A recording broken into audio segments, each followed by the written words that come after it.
এলা তো আমরা কোনো কিনারা চাভার কোনো বুদ্ধি নেই কে আমরা খাওয়া দাওয়া ঠিক মতো জোগাইতে পারি না এখন। অনেক আমাদের জমি ভেঙে গেছে, রাস্তাঘাটের সমস্যা।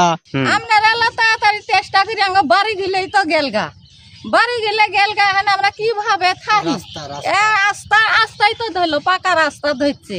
কেন এই বাড়ি গেলে আপনারা কিভাবে আটকান ব্যবস্থা হয় আপনারা আল্লাহ করিয়ে দয়া ধর্ম ফিরে আল্লাহ করি দেন, আঙ্গর আল্লাহ জীবনটা বাঁচাই। তাতে যেন আপনারা যদি এখন খালি ফাঁকাই থাকেন তা আমরা নদী ভেঙতেই আছে।